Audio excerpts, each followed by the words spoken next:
আপনারা অনেক গুরুত্বপূর্ণ কাজ করছেন, কোনো সন্দেহ নাই। কিন্তু 17 নম্বর কাজটা করছেন, 13 নম্বর কাজটা করছেন, 9 নম্বর কাজটা করছেন, 4 নম্বর কাজটা করছেন, কিন্তু 1 নম্বর কাজটা করছেন। 5 তারিখের পর থেকে আমরা আমাদের বিভিন্ন প্ল্যাটফর্ম থেকে আমরা বারবার যেটা বলেছি যে বাংলাদেশের ইতিহাসের এই নৃশংসতম গণহত্যার জন্য একটা গণতদন্ত কমিশন করেন, এবং এটার পুরো মডেলটা পর্যন্ত আমি প্রেসে এবং চিফ অ্যাডভাইজার এবং তার অনেক অ্যাডভাইজারকে আমি এটার একটা গাইডলাইনও বলেছি, যেটা কি মডেলে হতে পারে। আমরা বলেছি যে এটা আমেরিকার সেনেট এবং কংগ্রেশনাল হিয়ারিং এর মডেলে একটা শুনানি হতে হবে। গণতদন্ত কমিশন গণশুনানি করবে। Double million offer Walton fridge কিনে পেতে পারেন 20 লক্ষ টাকা, রয়েছে কোটি কোটি টাকার নিশ্চিত উপহার। গণশুনানি কেন হইতে হবে? গণশুনানি হইতে হবে এই যে আতিক এবং এমদাদের এই গল্পটা রাষ্ট্রকে শুনতে হবে, শুধু টিএসসি না, শুধু সাধারণ মানুষকে না, পুরো রাষ্ট্রকে শুনতে হবে এই গল্পটা, ওদের লড়াইয়ের গল্পটা। আবু সাইদের মায়ের লড়াইয়ের গল্পটা শুনতে হবে। চাকরি ন দিবি, আমার ছেলেরা মাল্লু কেন, এই গল্পটা শুনতে হবে। বাংলাদেশের পাড়ায় মহল্লায় প্রান্তে প্রান্তে যে লড়াইগুলো করেছে এই 6 কোটি তরুণের প্রতিনিধিরা, লক্ষ লক্ষ জনগণ, লক্ষ লক্ষ তরুণ যুবকরা করেছে, তাদের সবার গল্পটা শুনতে হবে। যেই শহীদ মিছিলে যাবার আগে মাকে চিঠি লিখে ক্ষমা চেয়ে গেছে, সেই মায়ের কান্না জড়া চিঠিটার গল্পটা শুনতে হবে। গল্পটা শুনতে হবে সেই 6 জন শহীদের সাভারে যাদেরকে হত্যা করে পুড়িয়ে মারা হয়েছে, সেই 6টা পরিবারের গল্প শুনতে হবে। গল্প শুনতে হবে এবিসি থেকে যে শহীদকে ফেলে দেওয়া হয়েছে, তখনও তিনি বেঁচে ছিলেন, সেই শহীদের গল্পটা শুনতে হবে।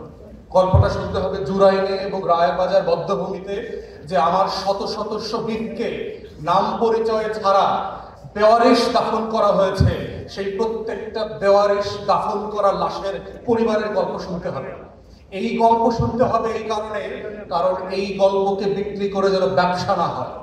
এই গল্পটা ইতিহাসের অংশ, কিন্তু বাংলাদেশের শাসক গোষ্ঠীকে আমরা দেখতে পাচ্ছি, উপদেষ্টারা সহ অধিকাংশ উপদেষ্টা যারা জীবনে কোনোদিন 1 ফোঁটা রক্ত ঝরানো নাই বাংলাদেশের জন্য, এই বাংলাদেশের জন্য ঘাম ঝরানো নাই, যে বাংলাদেশের দুঃখ কষ্টে গত 16 বছর ফ্যাসিবাদের বিরুদ্ধে একটা প্রতিবাদের লড়াই করেন নাই, একটা মিছিল করেন নাই, হাসিনার বিরুদ্ধে একটা স্লোগান দেন নাই, লাখো শহীদের রক্তে কেনা দেশ টাকারও বাপেন না, সেই কথাটা মুখের উপরে হাসিনার উপরে বলেন নাই।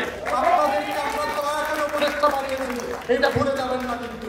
অতএব সেই শহীদদের এবং আহত অন্ধপঙ্গু লোকদের ব্যাপারে যদি আপনারা ন্যূনতম অবহেলা করেন, মাথায় রাখবেন আমরা কিন্তু পালাই নাই, মনে রাখবেন আমরা কিন্তু স্লোগান দেওয়া বন্ধ করি নাই, মনে রাখবেন আমরা কিন্তু মিছিল করা ভুলে যাই নাই, মনে রাখবেন শহীদ হওয়ার তালিকা শেষ হয়ে যায় নাই, মনে রাখবেন লাশ বর্গ হয়ে যাওয়া আর মাকে চিঠি লিখে মিছিলে যাবে তেমন তরুণরা বাংলাদেশকে হারিয়ে গেছে তেমনটা না।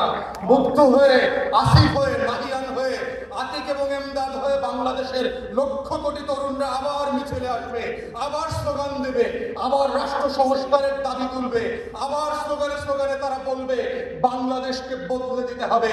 আবু সাইদ মুগ্ধ, শেষ হয় নাই যুদ্ধ, এই লড়াইয়ের প্রতিবাদ হচ্ছে বাংলাদেশের চলমান আন্দোলন, বাংলাদেশটাকে নতুন বাংলাদেশ করা। অতএব সকল উপদেষ্টাকে বলছি, আগামী ক্যাবিনেট মিটিংয়ে যদি আপনারা এই গণতদন্ত কমিশন না করেন, আমার এই শত সহস্র শহীদের, লাখো আহত ব্যক্তি এবং লড়াইয়ের যোদ্ধাদের গল্প না শোনেন, আমরা লড়াই করতে রাস্তায় নেমে আসতে বাধ্য হব। বাধ্য করবেন না আমাদেরকে, আমাদের জাতীয় শত্রু মিত্র আমরা চিনে ফেলেছি। এই লড়াই কার বিরুদ্ধে? সেই জাতীয় শত্রুর বিরুদ্ধে থেকে লড়াইকে আমাদেরকে মুখ ফিরায় নিতে বাধ্য করবেন না। তাই আমরা বারবার বলেছি, প্রধান উপদেষ্টাকে বলেছি, অন্যান্য উপদেষ্টাকে বলেছি, গণতদন্ত কমিশন করেন, বিটিভি লাইভ সম্প্রচার করতে হবে। 24 ঘন্টা প্রয়োজনে বাংলাদেশের লক্ষ লক্ষ মানুষ এসে এখানে তার জীবনের গল্পটা বলবে।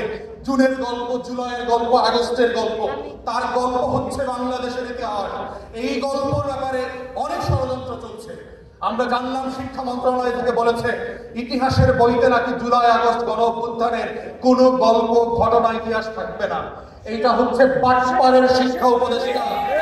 মাথায় রাখবেন, 24-এর গণ অভ্যুত্থান ছাড়া কোনো বই পাবলিশ হইতে পারবে না। আমরা ছাত্র জনতাকে বলছি, যারা 24-কে মুছে দিতে চান, 24-এর গল্প বদলায় দিতে চান, 24-এর গল্প থেকে বাংলাদেশের স্মৃতি থেকে ভুলায় দিতে চান, আপনাদেরকে বাংলাদেশের ইতিহাস থেকে আমরা মুছে দেব।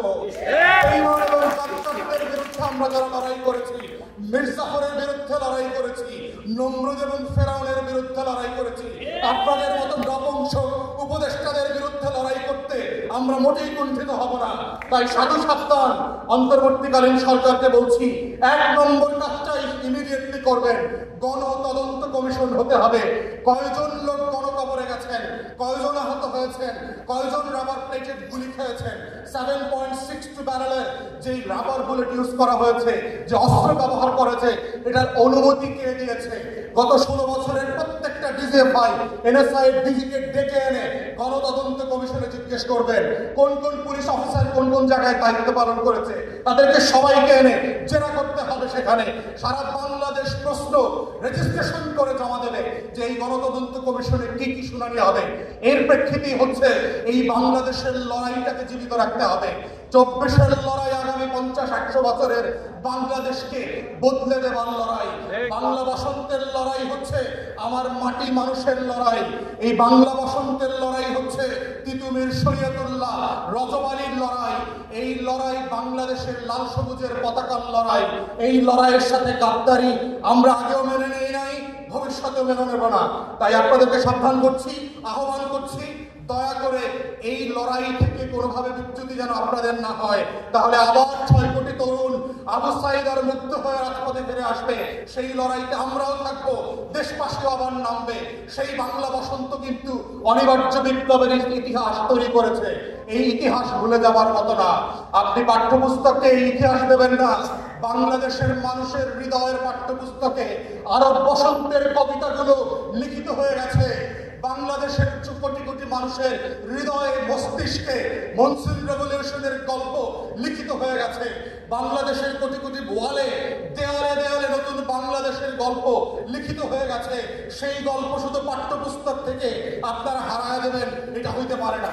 তাই আজকে এই প্ল্যাটফর্ম থেকে আমরা দাবি তুলছি, 1 নম্বর কাজটা আশু অবিলম্বে করবেন। বাধা হলে বাধ্য হয়ে আপনাদের বিরুদ্ধে আমাদের কথা বলতে হবে এবং আশা করি বাধ্য করবেন না। সর্বশেষ বলছি, আহত লোকদের ব্যাপারে, নিহত লোকদের ব্যাপারে এখন পর্যন্ত আপনাদের দায়গুলো খুবই চাইল্ডিশ। বাচ্চাদেরকে দিয়ে স্বাস্থ্য মন্ত্রণালয় একটা উপকমিটি করেছেন, ওদের অথরিটি কি? আপনারা স্টেট লেভেলে কেন তদন্ত কমিটি করলেন না? বাচ্চারা, স্টুডেন্টরা কি ওসিডিসি কে অথরিটি দিয়ে প্রশ্ন করতে পারবে, ফোন দিতে পারবে যে আপনার জেলার আহত নিহতদের তালিকা দেন? কেন এখন রাজনৈতিক দলগুলোর অফিসে এসে আহত নিহতদের তালিকা সংগ্রহ করতে হচ্ছে? তাহলে রাষ্ট্র, আপনারা যারা উপদেষ্টার পদ পেয়েছেন, আপনারা বুঝে উঠতে পারতেছেন না যে আসলে আপনারা কোন চেয়ারে বসছেন। লনে বসে ছবি দেন, জেনেভা জুরিকে লেকের পাশে গিয়ে রোমান্টিক জাম্পার পরে ছবি দেন, বোধ করছেন বাংলাদেশ বাংলাদেশ হয়ে থাকবে। আওয়ামীকরণ করবেন, আওয়ামী লীগকে পুনর্বাসন করবেন, পলিটিক্যাল ডাইনোসরকে জাদুঘর থেকে আবার গণভবনে ফিরায় নিয়ে আসবেন। বোকার স্বর্গে বাস করছেন, বোকার স্বর্গে বাস করছেন। আওয়ামী লীগের মৃত্যু হয়ে গেছে। আওয়ামী লীগ জাতীয় পার্টি এবং 14 দলের ডাইনোসর লাইন কঙ্কাল হয়ে গেছে।